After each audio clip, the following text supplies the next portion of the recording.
Hello, and welcome to the Next Ancestors podcast series, Healing Together, where I share with you a lot of the self-help, personal development, and healing work that I've not only learned, but the stuff that I've utilized for the last 35 years of my life, so that you too can do the healing work right in the comfort of your own home. My name is Kalkajed Erin Brillen. I'm from the Haida and Cree Nations, and I've been involved with personal development work and self-help and healing, everything from very deep traditional cultural work as well as very contemporary healing methods, including psychology. I have a minor in psychology from Vancouver Island University. The work we're going to be doing today is around self-awareness. Did you know that 48% of what you do every day is just on autopilot? And that up to 84% of our thoughts that we have on a daily basis are the same as the day before and the day before and the day before. Like, we really need to utilize and harness our ability to focus on what we really want in our lives in order to take the steps forward intentionally. Today we're going to be exploring our emotional barometer, which is essentially a metaphor for understanding all the different types of emotions that we experience on a daily and weekly basis. You know how a weather barometer works? It tracks changes in the atmospheric pressure and it can predict what's coming up. Well, the more we are aware of our own emotions, the more we can sort of predict and understand what's actually going on instead of going through life blindly, feeling things but not ever really examining why do we feel what we feel? Why is this emotion coming up? Why do I tend to, fall back on certain emotions more than other emotions? Why do I have a hard time feeling elated states of, expanded emotions like happiness and joy and fulfillment?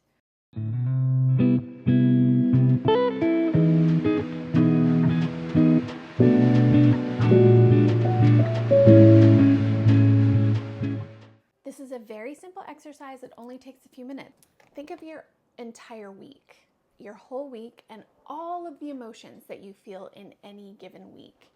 And you're going to write those all down in this column here.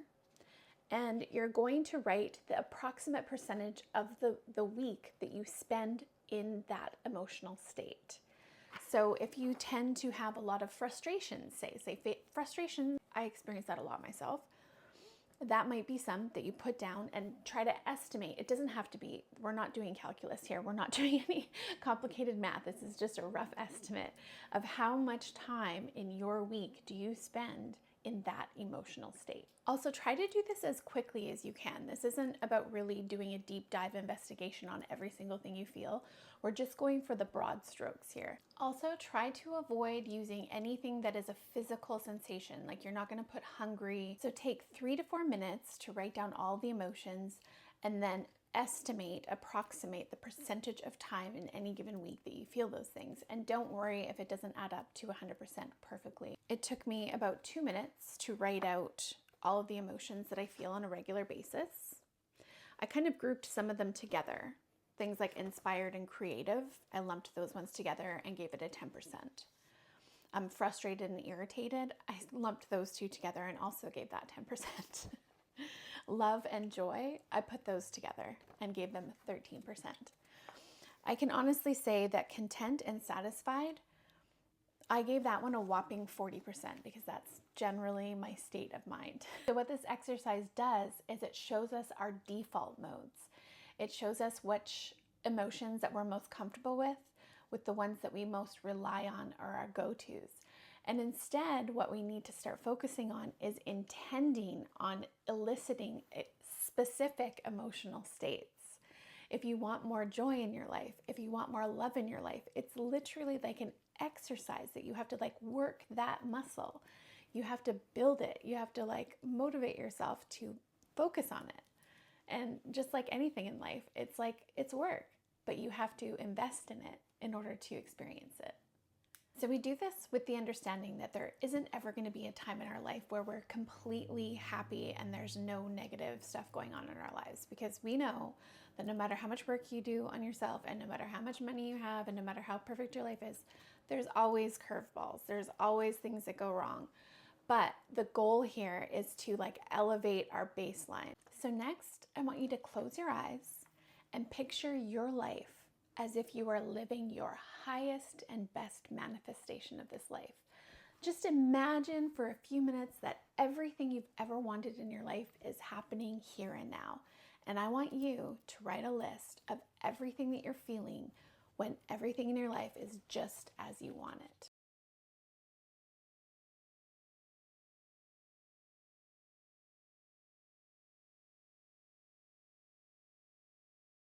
So I want to refer you to the graph here.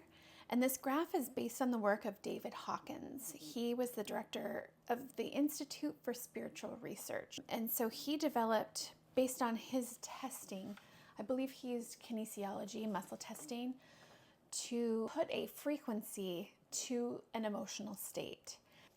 The highest emotional state, which is enlightenment, which very few humans ever get to the place of enlightenment, but that resonates at a 700 to 1000 level.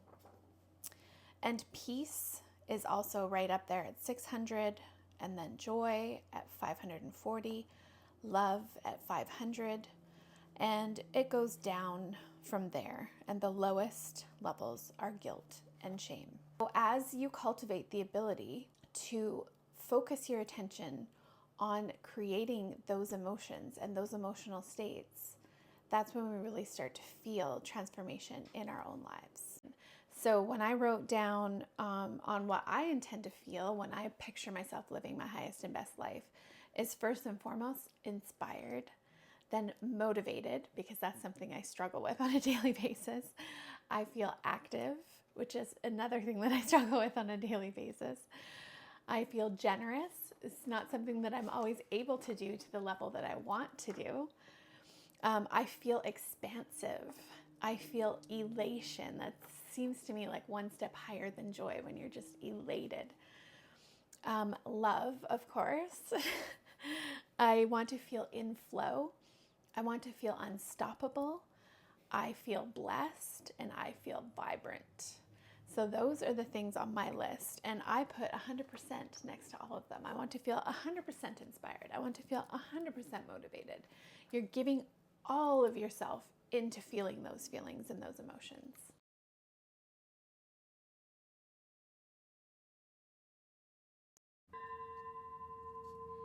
In today's exercise, you became aware of the mix of emotions that you experience on a regular basis. Don't pass any judgment on yourself for experiencing these emotions. After all, emotions are signals to us, maybe even indicators that areas in our life need to change or need improvement. It's important to remember that you are not your emotions, and you have the power to release the ones that don't serve you, and also to welcome the ones that you do.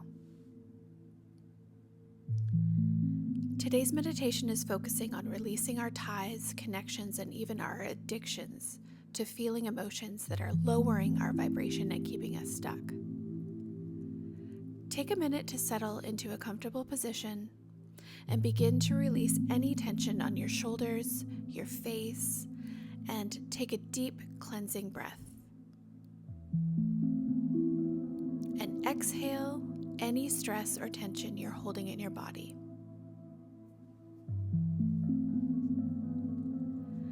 Take another slow inhale. Breathe deeply, and on the exhale, prolong it as long as you can.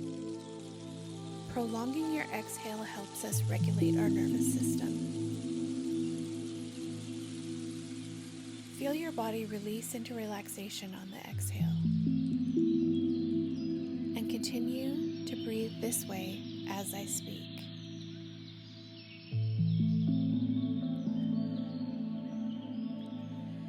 We are going to utilize the power of our higher self.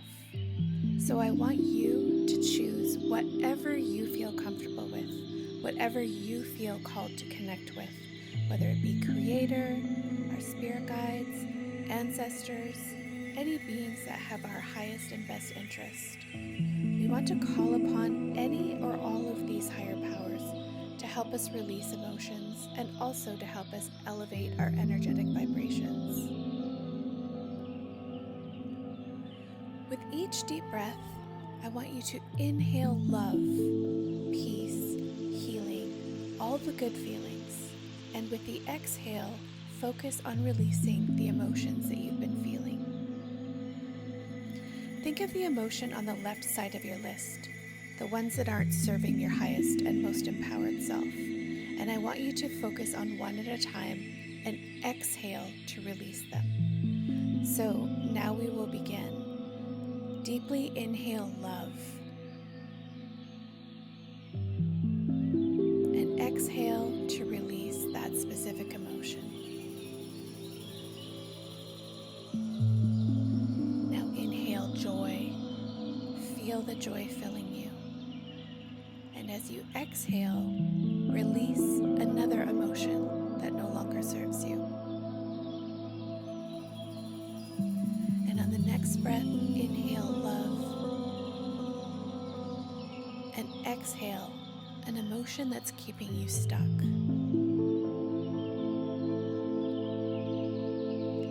Inhale vibrant energy. And exhale the emotion that is keeping your energy low. Inhale health and wellness, and exhale an emotion that is keeping you from your most empowered self.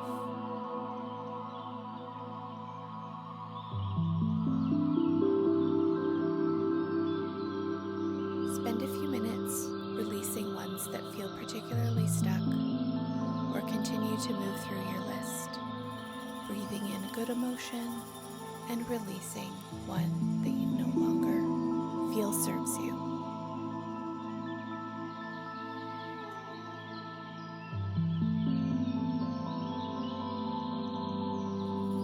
So now that we have done some intentional releasing of some lower frequency emotions, let's shift gears.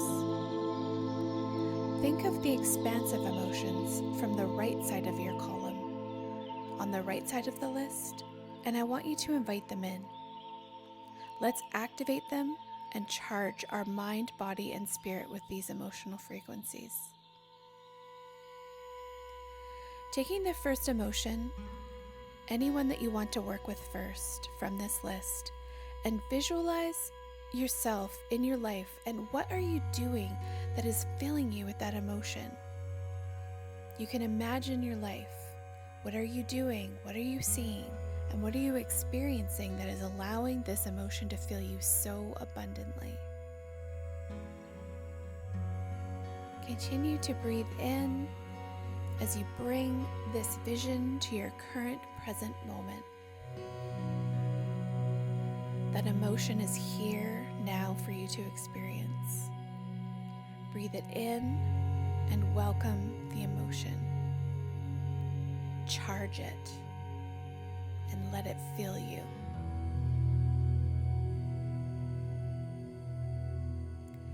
And now move on to the next emotion.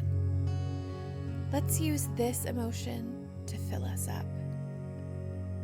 And if it helps you to visualize doing something, experiencing something, what's happening around you in order to charge that emotion, you can use visualization as much as it helps you to get into this emotional state. And remember, there's no right or wrong in this visual imagination, so long as you're visualizing an experience where this emotion is flowing freely and abundantly in your body and your mind and your spirit. Breathe in this emotion deeply and imagine that you have the gift of channeling this energy and sharing it with people around you, whether it be your family, your friends, your coworkers, your community, or even the entire planet.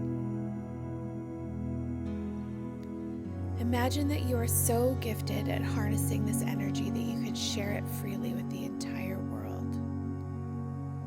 Visualize this energy that is building and growing, and it's an energy that is truly transformational, and you are giving this gift to the world by sharing it. You don't need to do anything or to work for it. It just flows from your very being.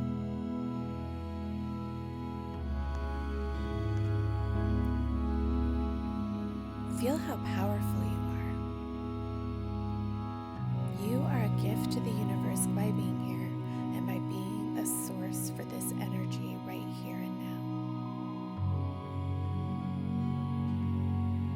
Know that your ancestors are blessing you. The Creator is blessing you. Your spirit guides are supporting you and rejoicing in this work that you're doing, simply by bringing this energy through your mind, body, and spirit to share it with everyone that you encounter.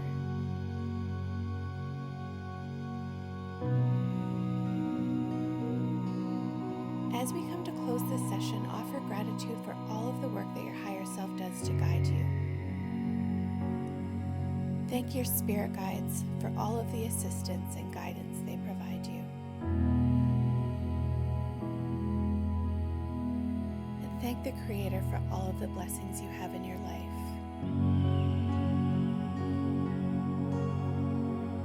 Sit for a moment in this sense of gratitude.